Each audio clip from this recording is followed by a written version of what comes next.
And there's a chapter in it that talks about tactics about people.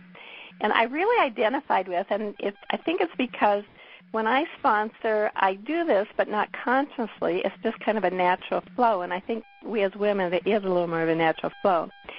But they state that the important thing to remember about people is they prefer doing business with those they like. It goes on to say that it's good to build rapport, and that's what you're doing when you're finding and listening to them. You're building rapport. The word rapport comes from a French word called rapporter, and I don't know, that's not the right French accent, but it means to bring back. Rapport helps to grow sales month after month or to bring people back again and again. Rapport is what gives people a reason to like you, a reason to choose to come back to you. So in working with your prospective consultants, find out more about them and their backgrounds, and then you will find the common ground to relate. When I find out what it is that interests them in the business, then I know which part of the business to talk about that would work into their lifestyle. Again, I do not need to go into everything because it would just overwhelm and confuse them. Let them find some of these other treasures that we offer as they go through the training. I have a consultant profile sheet that I use to write notes on when I first start talking with a potential recruit. I start writing notes down right away our first conversation because there's many little bits of information that come out that I would forget that I even talked to her about later on when she becomes a consultant. I also have their phone number and their email handy if I put it on the sheet. And I have a space where I have talked about past work history and their strengths to run their business. I have their birthday, their children's name, their husband's name, their favorite color, all the pertinent information like address, phone numbers, consultant number, all of that. And for those of you who are color consultants, or image consultants, I also talk about their seasonal name, their face shape, their outside line, their body balance. All of that is important because when I'm talking to them, then I can relate on things that are important to them on their particular level. And a favorite color, because if I'm going to send them something, it would be fun to have a card in the color that's, their favorite color or something like that. It's just relating more to them on their level. And then it's ready to go in their file once they send in the agreement. Now, let sponsoring be a natural process of your life. Have your antennas up and ready, but don't pressure yourself to feel I have to sponsor, I have to find someone. For instance, when you do classes or presentations or clinics, notice who hangs around afterwards asking you questions about your business. It may be questions like, how long have you been in the business, or how did you get started, and so on. But when I answer, I never give a lengthy answer about myself. I don't try to sell the business before I have permission to sell it to them. Instead, I simply ask them if they ever thought of working in this field, or what are they doing now.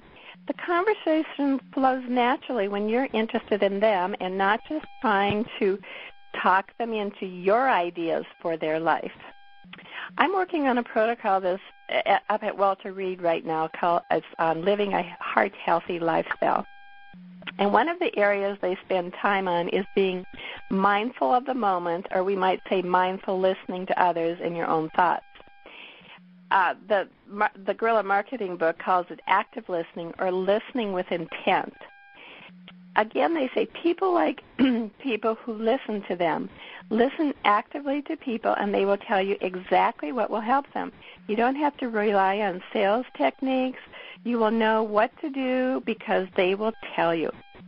The problem is most of us don't listen. We're thinking about what we want to say next or the point that we want to bring out. And how many of you have been there and done that? I know I sure have.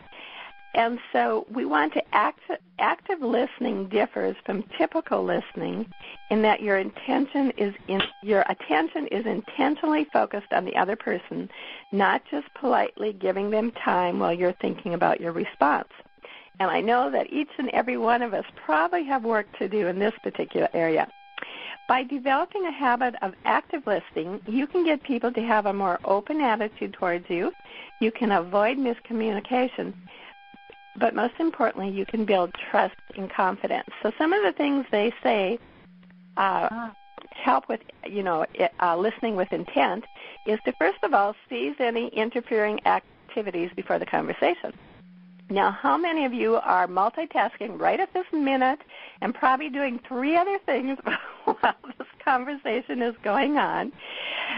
That's not what we call listening with intent.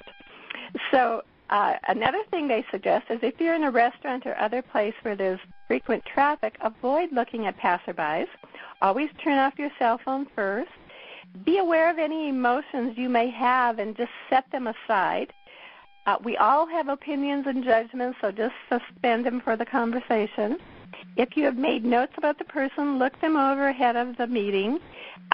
Be aware your intention is to learn about what the other person has to say, not to talk about yourself. When asked the question, answer briefly and ask questions to clarify the points. So by active listening, you can discover critical information, learn if you can truly help, and then wisely choose how much energy to invest in someone, because you, guess what, have the final decision on following through on whether you want to offer this opportunity to them or not. By having listened, you will know how much energy you will need to invest and if you're willing to invest it. My thoughts are that I want to be available to my consultants and to help them in any way that I can to encourage them in building their business. It is their decision if they take and run with that information. We all have stories to tell about how we thought certain people were going to do really well and then they disappeared or we were just disappointed. And there's many reasons why people come into the business, so my thought process is, as long as the Lord has them in my life, I hope that I can encourage them in their life in whatever way I can. And I want it to be a good experience. Now, am I disappointed if they don't follow through? Of course I am. But I want to know that I did my part in giving them the best of my knowledge and any access to tools needed to build a successful business. When starting a new consultant, I have a training scheduled for them to attend.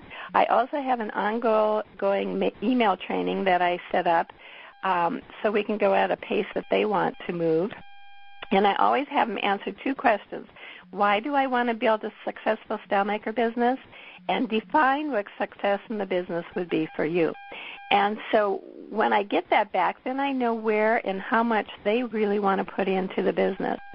In each new consultants folder, I have their worksheet that I talked about before, and I have a checklist for the 14 lessons. So when we go through each one, I actually check it off. I usually send an email, have them do some homework, and then I call and we discuss it. So typically it's about a 30-minute call, and some take advantage of it and some people don't. Twice a month I have meetings. One's called an executive sales meeting where we go over several different topics. The other I call enhancement training, and we will just use one subject matter that we train on more in depth. So it could be anything, the marketing plan to working with hue-level drapes or face shapes or whatever it is. I also send out emails to send out a monthly newsletter. And with that, that helps me stay in contact with everybody, whether they're close by me or distant. And I always have my Fave 5, which is the top 5 in sales and the top 5 in group sales. And this is a way for them to see their name in print. I also send out emails to my clients each month, and then I send a copy to my consultants so that they could just change the name and pass it on to their clients. But they have to do it. There are just some things we can't do for them. So some don't need it because they have their own better systems, but it's just something to help them to move on. Sporadically, I send out emails about something else I think is important, like Nancy's notes, especially the one about emails. I don't do it for them every week because I want them to get used to going to Nancy's notes. But if it's something really important, I want to make sure they don't miss it. I always want them to feel comfortable in contacting me by phone or email. I try to take time and never just shortchange them on my time. And I always tell everybody to, if an opportunity arises, to never say no, but say yes, then give me a call and we'll figure out how they're going to do it.